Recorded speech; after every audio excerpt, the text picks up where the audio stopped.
There's a lighthouse off the coast of Oregon so cursed, even the ocean tried to kill it. But I have this problem where abandoned and dangerous make me want to see something 1,000 times more. So when I heard conditions drove the keepers insane and visiting by boat is illegal, I started packing immediately. Why would anyone build a lighthouse on such an impossible location? How did the keepers survive in complete isolation, surrounded by deadly waters? And what finally made the government abandon a structure they spent a fortune to build? I had questions, but what I found was somehow hilarious, haunting, and completely unexpected. When I first saw pictures of the Tillamook Rock Lighthouse, I was immediately drawn in. Carved from rock, surrounded by chaos, rumored to be more haunted than my browser history. For 77 years, this fortress defied waves reaching 120 feet.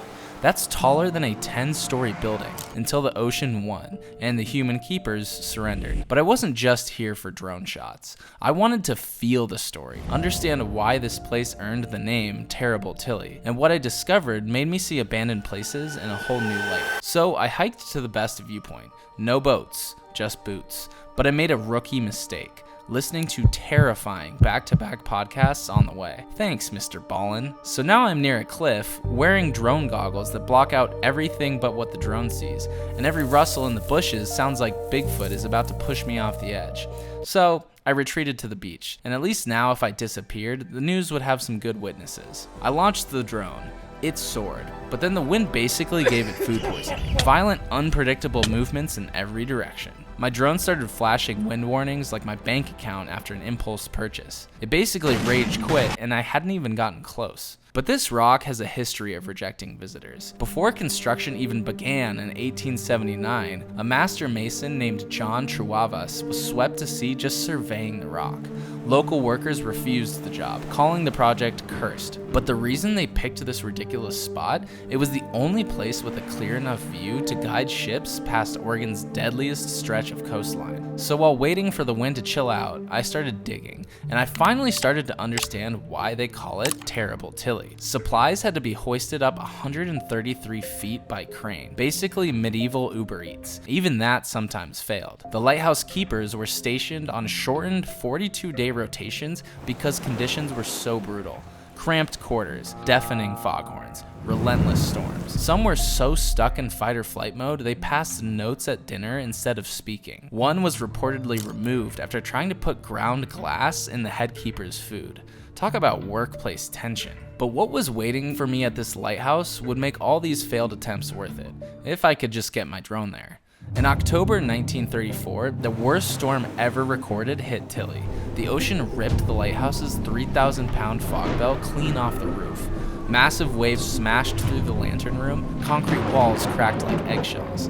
When communication lines were severed, assistant keeper Henry Jenkins built a makeshift radio out of wax paper, doorknobs, and tinfoil to call for help, allegedly. At this point, I was starting to think this lighthouse never needed a keeper. It needed an exorcist. The forecast showed a slight break in the wind, so on day 2, I came back. The sky was overcast and spooky, like it knew what I was about to do and wanted to intimidate me. But I launched my drone again, heart pounding like I was flying into Mordor. This time, I had a plan. Stay low to the water, avoid the winds, get the shot. When I was a kid, I used to imagine finding pirate treasure, secret tunnels, forgotten worlds. These places, they're like time machines. They pull me in, make me wonder who came before me. And despite the warnings, this time I pushed through. What I saw next left me speechless.